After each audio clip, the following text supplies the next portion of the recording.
Hi, welcome to this channel. The Johnson household had always been a portrait of suburban tranquility, or so it seemed to outsiders. Charles Johnson, a meticulous man in his mid-40s, lived with his wife Emily and their 10-year-old daughter Claire in a cozy two-story house. Their home was warm and inviting, the kind of place where neighbors felt welcome, and the smell of Emily's baking often drifted out through the open windows. It was the life Charles had always envisioned, stable, loving, and built on shared dreams. But cracks in the foundation of his family began to emerge, faint at first but growing more troubling with time. Charles was a software engineer by profession and a man of quiet resolve. He took pride in being dependable and providing for his family, though his work often demanded long hours. Emily, once the vibrant woman he had fallen for in college, had grown more distant over the years.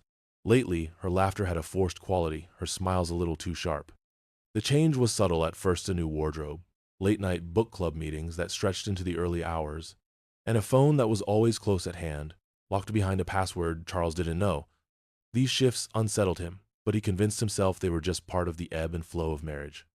But the most troubling of all was her bond with his younger brother, Kevin. Kevin had always been the golden boy of the family, charming and effervescent, the polar opposite of Charles's reserved nature. He was a frequent guest in their home, the kind of uncle who could make Claire giggle uncontrollably and Emily light up in a way Charles hadn't seen in years. At first, Charles welcomed Kevin's visits, glad that his brother brought such energy into their lives. But over time, the visits felt intrusive. Kevin's presence was effortless, his charisma like a magnet that drew everyone in. He was the kind of man who made people feel like the center of his world. And perhaps that was the problem. Charles began to notice how Kevin lingered a little too long in conversations with Emily, his hand brushing hers in ways that seemed accidental, but were perhaps too frequent to be coincidence. Then there was the laughter, the kind of intimate, shared laughter between two people who seemed to speak a private language. Charles dismissed his unease as insecurity. Kevin had a way of making anyone feel inadequate. It was his natural charm, not a calculated threat, but the seed of doubt had been planted. What if Kevin's frequent visits weren't just about family? He began noticing patterns. Emily's tone softened in a way he hadn't heard in years when Kevin was around. She was always quick to defend him when Charles, in moments of frustration, commented on his brother's lack of stability or commitment to family life. Even Claire, young as she was, seemed unusually attached to Kevin, often comparing her father to her fun uncle. It stung in ways Charles didn't want to admit. It wasn't until one quiet Tuesday night that Charles began to piece together the truth. Emily was out, ostensibly at a late meeting for a charity event she volunteered with. Charles was helping Claire with her homework when she casually mentioned that Uncle Kevin had visited that afternoon. "He's so funny, Daddy," Claire said as she colored in her workbook. "Mommy says he's good at everything." Charles paused mid-sentence, the words catching in his throat. "She says that, huh?" he asked lightly, masking the storm brewing inside him. Claire nodded, oblivious to her father's inner turmoil. "Uh-huh. She said he even knows how to make people happy in ways you don't." The words struck Charles like a physical blow. He froze, unsure of how to respond, his mind racing. What did she mean by that? Surely Emily wouldn't say something so cruel even in jest. He pushed the thought away, desperate to focus on the here and now, but his heart began pounding in his chest. That night, as the house settled into stillness and Emily returned home, Charles found himself staring at her from across their bed, her face serene in sleep. He wanted to believe in her innocence, to chalk up his doubts to paranoia or overwork. But in his heart, the balance of trust had shifted, and a quiet resolve began to take root. He needed to know the Charles truth, Johnson no had matter how always devastating prided it might himself be. on His composure. He was the kind of man who navigated life with a calm, deliberate rhythm, avoiding rash decisions and volatile emotions. But lately, he had been struggling to maintain that equilibrium. The doubts about Emily, about Kevin, and about the life he thought he knew were no longer whispers at the edges of his mind. They had grown louder, harder to ignore. The unease that had taken hold of him the previous night lingered, a shadow cast over his thoughts. He told himself he was imagining things, reading too much into passing comments and harmless gestures. Emily loved him. He believed that, even if their marriage wasn't the passionate whirlwind it once had been. Kevin, for all his faults, was still his brother. These were people he trusted, weren't they? That morning, Charles went about his routine as usual, but the world seemed slightly off-kilter. The smell of coffee didn't comfort him as it usually did, and the crisp sound of Claire's laughter as she played in the living room made his chest ache. Emily was humming softly in the kitchen, and for a fleeting moment, everything appeared perfect, as it had always been. He almost convinced himself that the tension eating at him was a fabrication, a byproduct of exhaustion. Almost. "Charles, do you mind grabbing some groceries after work?" Emily asked over her shoulder as she stirred a pot of oatmeal. She was dressed in one of her floral sundresses, her hair falling effortlessly around her shoulders. She looked radiant, happy even like the Emily he had fallen in love with years ago. "Sure," he replied, forcing a smile. "What do we need?" "Oh, just a few things. I'll make a list," she said, her voice cheerful. She glanced up and caught his eye. "Are you okay? You've been quiet lately." "Just work," Charles said quickly, deflecting her concern. He couldn't bring himself to voice the thoughts swirling in his head. Emily nodded, accepting his answer, and turned her attention back to the stove. Charles watched her for a moment, his heart heavy with conflicted emotions. He wanted to believe in her, to push away the doubts gnawing at his mind. But there was a distance between them now, one he couldn't ignore. At work, Charles found it nearly impossible to focus. The numbers on his screen blurred together, his mind replaying moments with Emily and Kevin, analyzing them for clues. He thought about the times Kevin had stayed for dinner, how he and Emily always seemed to have an easy rapport. He thought about the way her eyes lit up when Kevin made her laugh, how she leaned just a little too close when he whispered a joke. Was he overthinking it, or had he been too blind, too trusting? That evening, Charles arrived home later than usual, the grocery bags heavy in his hands. The house was quiet, except for the faint sound of Claire's favorite cartoon playing in the living room. He set the bags on the counter and peeked into the living room, finding Claire sprawled on the couch, her attention fixed on the television. "Hey, kiddo," he said, ruffling her hair. "Hi, Daddy," she chirped, her eyes never leaving the screen. "Where's your mom?" "She's upstairs," Claire replied absently, clutching her stuffed rabbit. Charles made his way upstairs, the faint creak of the wooden steps amplifying the quiet of the house. The door to their bedroom was slightly ajar, and he paused for a moment, his hand hovering over the doorknob. He pushed the door open slowly and found the room empty.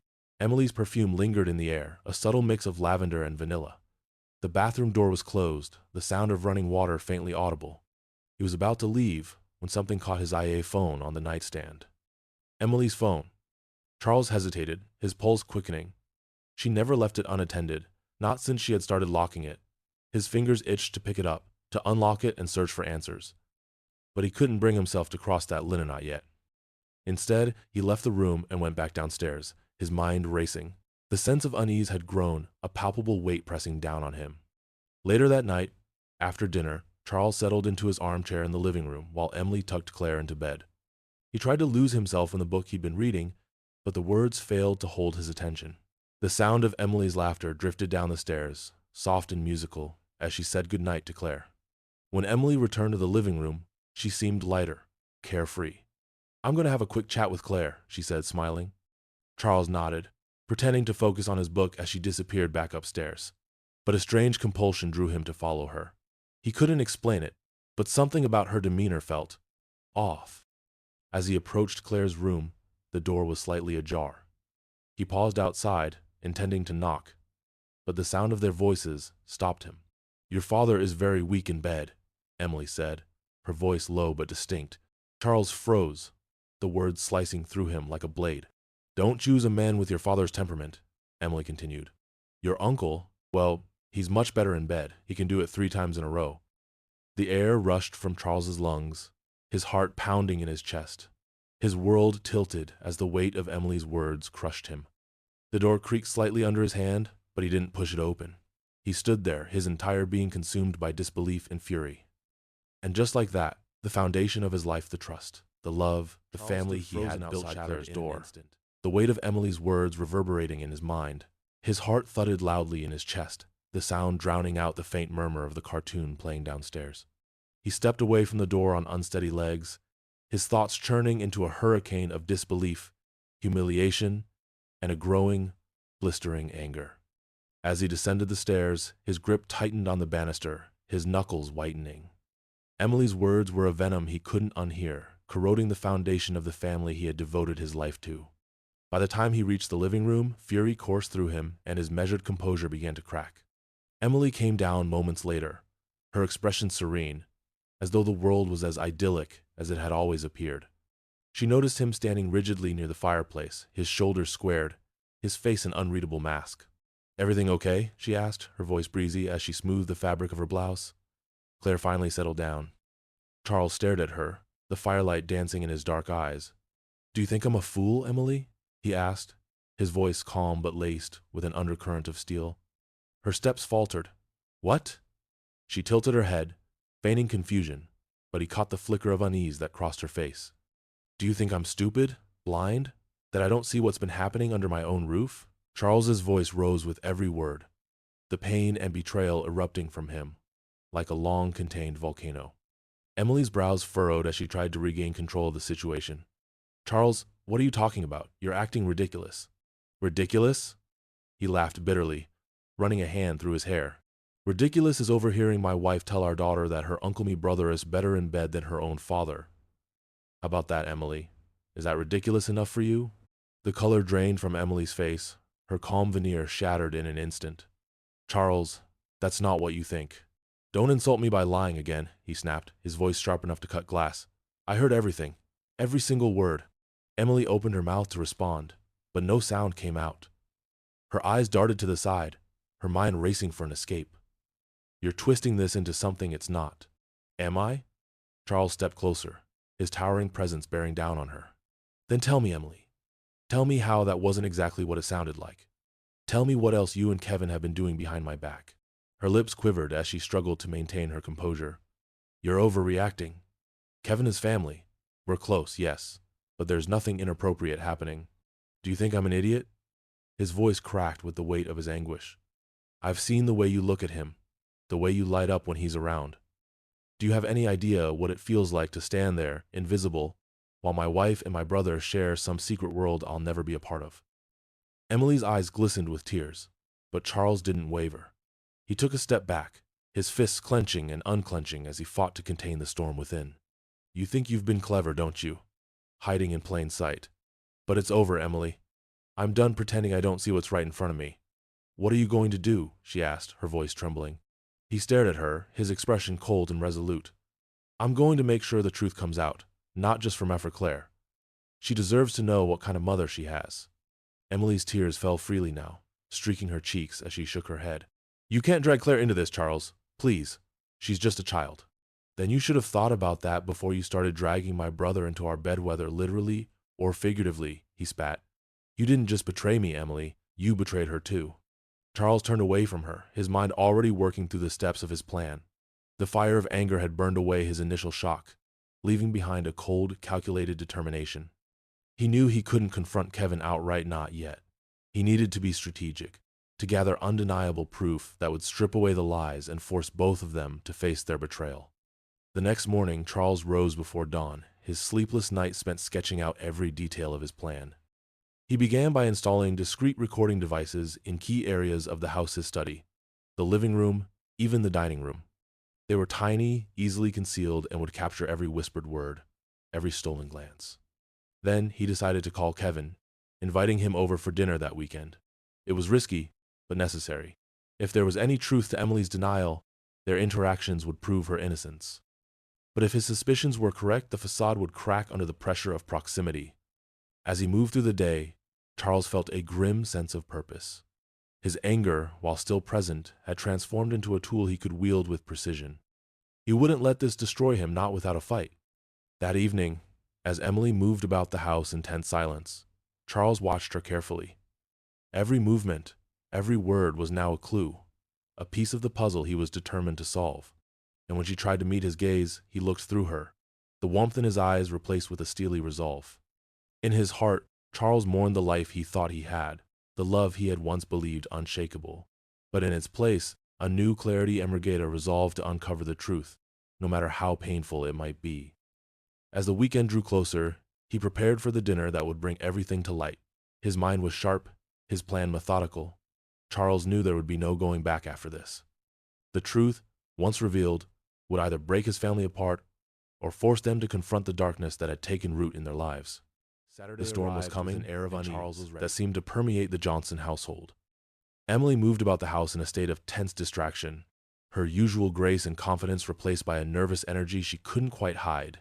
Claire, blissfully unaware of the undercurrents roiling beneath the surface, spent the morning painting a school project at the kitchen table, her chatter filling the heavy silence.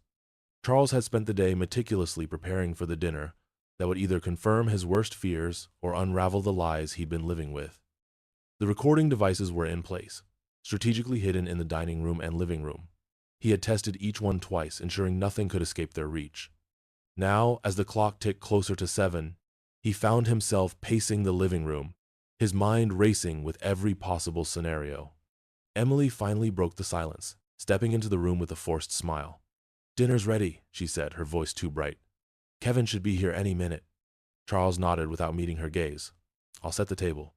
By the time Kevin arrived, the tension was palpable, though he appeared oblivious to it. Dressed casually in jeans and a fitted sweater, he carried his signature charm with him like a shield. "Hey, big brother," Kevin grinned, clapping Charles on the back as he stepped inside. "And Emily, you're as stunning as ever," he added, leaning in for a quick hug that lingered just a moment too long for Charles's comfort. "Kevin," Emily said warmly, though her eyes darted nervously toward Charles. "It's always good to see you." Dinner was a strained affair, though Kevin didn't seem to notice her. Perhaps he was simply too confident to care. He regaled Claire with tales of his adventures at work, exaggerated stories that left her giggling uncontrollably. Emily laughed along, though Charles noticed the way her gaze lingered on Kevin whenever he spoke, her smile too wide, too eager. Charles, for his part, said little, letting the conversation flow around him as he observed the dynamics at play. He caught the subtle touches Emily's hand brushing Kevin's as she passed him a dish, the way Kevin leaned in just slightly when he spoke to her. Each moment chipped away at the denial he had clung to, solidifying the truth he already knew in his heart. As the meal wound down, Claire excused herself to watch a movie in the living room, leaving the three adults alone at the table. The atmosphere shifted almost immediately, the silence between them heavy with unspoken words. Kevin leaned back in his chair, swirling the last of his wine in his glass. "So, big brother, what's new with you? You've been awfully quiet tonight." Charles met his brother's gaze, his expression unreadable. "Just taking it all in," he said evenly. "You've always been good at commanding a room." Kevin laughed, the sound carefree. "What can I say? It's a gift." Emily's eyes flicked nervously between the two men, sensing the tension beneath the surface. "Charles has been working hard lately," she interjected, her voice tight. "That big project at work has been keeping him busy." "Is that so?" Kevin said, his tone light but with an edge of curiosity. "Well, don't work too hard, brother. Life's too short." Charles didn't respond, his focus shifting to Emily. "You know, Kevin," he said after a beat, his voice calm but carrying a weight that made Emily's shoulders stiffen. "Emily and I were just talking about how important honesty is in a family." Emily froze, her fork clattering against her plate. "Charles," he held up a hand, silencing her. "No, Emily, let's talk about it. After all, what's a family without trust?" His eyes bore into hers, and for a moment she seemed to shrink under his gaze. Kevin shifted uncomfortably in his seat, glancing between the two of them. "Is everything okay?" Charles turned his attention to his brother, his expression steely. "That's a good question, Kevin. Is everything okay? Because lately I've been feeling like I don't know my own family as well as I thought I did." Kevin frowned, his easygoing demeanor slipping. "What are you talking about?" Emily stood abruptly, her chair scraping against the floor. "I'll clear the table," she said hastily, grabbing the plates. "Sit down, Emily," Charles said firmly, his voice low but commanding. "We're not done here." She hesitated, her hands trembling as she clutched the plates, before finally setting them back down and sinking into her chair. Her face was pale, her composure cracking. Charles leaned forward, his gaze fixed on Kevin. "You've been spending a lot of time here lately, haven't you?" Kevin shrugged, trying to maintain his charm. "You know me, always happy to help out." Charles's lips curled into a humorless smile. "Help out, right?" He straightened, his expression hardening.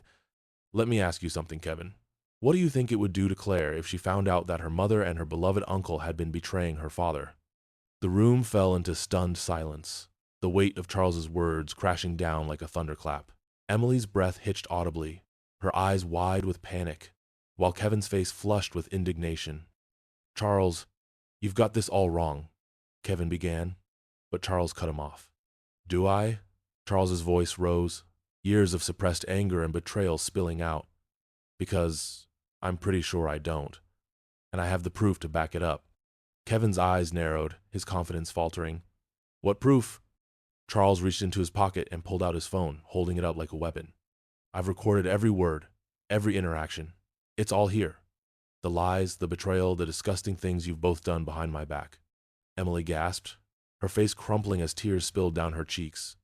Charles, please. No, Emily, he snapped, his voice breaking. You don't get to plead with me, not after what you've done. He stood, his chair scraping against the floor as he loomed over them. This ends tonight. The lies, the deceit, all of it. You wanted to play games? Fine. But now, the truth is going to come out. As Charles's words hung in the air, the once happy home he had built teetered on the brink of destruction, its fate sealed by the storm that had finally broken only by the faint hum of the television from the living room where Claire watched her movie, blissfully unaware of the storm raging just a few feet away. Charles stood over Emily and Kevin, his calm exterior barely masking the tempest of fury and pain surging within him. His words hung in the air like a blade poised to strike, the weight of the truth threatening to cleave their lives in two. Charles, Emily began, her voice trembling. Please, let's not do this here. Not like this. Why not? Charles demanded, his voice cold, his eyes blazing. Afraid of the truth? Afraid of hearing your lies exposed in the same room where we celebrated birthdays, where we built a life together? Or is it because you don't want Claire to hear what her mother and uncle really are? Emily flinched as if struck. Tears streamed down her face, but Charles felt no sympathy. The woman before him, the one he had loved, the one he had built his world around, was a stranger, no a stranger, who had ripped his heart from his chest and crushed it beneath her heel. Kevin, for his part, was visibly shaken. The smug confidence that had always been his hallmark was gone, replaced by a pale, stricken expression. Charles, you're blowing this out of proportion, he said weakly, his hands splayed in a gesture of placation. Whatever you think you know. Enough!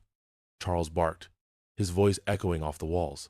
Don't insult me by pretending this is all in my head. I've seen it, Kevin, I've heard it. He turned to Emily, his voice trembling with the weight of his betrayal. Do you know what it's like to hear your wife tell your daughter that her father is weak? That her uncle, a man I've trusted my whole life, is better in every way? Do you? Emily sobbed openly now, her hands clutching the edge of the table as if it were the only thing keeping her upright. Charles, I'm sorry, she choked out. I don't, he said sharply, his voice slicing through her words like a knife. You're not sorry for what you did. You're sorry you got caught. Kevin leaned forward, his voice low and urgent. Charles, let's talk about this privately, for Claire's sake. For Claire's sake? Charles's laughter was harsh and hollow. You should have thought about Claire before you destroyed her family. He reached into his pocket and pulled out a small, sleek device-y flash drive. Everything's on here, he said, holding it up. The recordings, the text messages I retrieved, the photos I had my private investigator take. Every sordid detail of your betrayal. Kevin's eyes widened in panic. You hired a PI? Charles smirked grimly. Did you think I'd sit by and let this happen without finding out the truth? I needed to be sure, and now I am. Charles, Emily pleaded, rising from her chair and taking a hesitant step toward him. Please, think about what this will do to our family. To Claire. Our family? Charles repeated bitterly. There is no family, Emily. You destroyed that the moment you decided my brother was more important than your husband. He turned to Kevin, his expression dark. And you were supposed to be my brother, my blood, but you're nothing more than a snake. Kevin's face twisted in anger. Don't act like you're so perfect, Charles. You're cold, distant. You bury yourself in work and expect Emily to just wait around for scraps of attention. Maybe if you'd been a better husband. Don't you dare. Charles snarled, stepping closer, his fists clenched. Don't you dare try to make this my fault. You don't get to rewrite history to justify your selfishness. Emily placed herself between the two men, her hands raised as if to ward off the escalating tension. Stop it, both of you, she cried, her voice cracking. This isn't helping. No, Emily, Charles said, his voice low and venomous. What's not helping is pretending this can be fixed. It can't. And I'm done pretending. He stepped back, his resolve hardening. I've already spoken to a lawyer, he said. I'll be filing for divorce first thing Monday morning. Claire and I will stay here. You can figure out where you're going to live. Emily's face crumbled. Charles, no. Please don't do this. We can fix this. We can go to therapy, work through this. It's too late for that, Charles said, his voice final. You made your choice. Now you'll live with the consequences. He turned to Kevin, his expression icy. And you, I never want to see you in this house again. You're not my brother anymore. Kevin opened his mouth to respond, but the words died on his lips as Charles's glare bore into him. Defeated, he rose from his chair, grabbing his coat. You'll regret this, he muttered, his voice bitter. No, Charles said firmly. I regret trusting you, but I won't regret cutting you out of my life. As Kevin left, slamming the door behind him, Emily sank to the floor, her sobs racking her body. Charles looked down at her, his heart heavy but resolute. The love he had once felt for her was gone, replaced by a cold emptiness. He turned and walked toward the living room, where Claire sat on the couch, oblivious to the destruction unfolding around her. As he knelt beside her, she looked up and smiled. Hi, Daddy. Charles forced a smile, his heart breaking at the thought of what this would mean for her. Hey, sweetheart, he said softly. How about we watch something together? As Claire leaned against him, giggling at the cartoon on the screen, Charles felt a flicker of hope amidst the wreckage. He had lost so much, but he still had her. And for her sake he would rebuild, no matter how long it took. The facade of his life had crumbled, but in its place he would forge something real, something honest, something unbreakable. Bye bye. See you soon.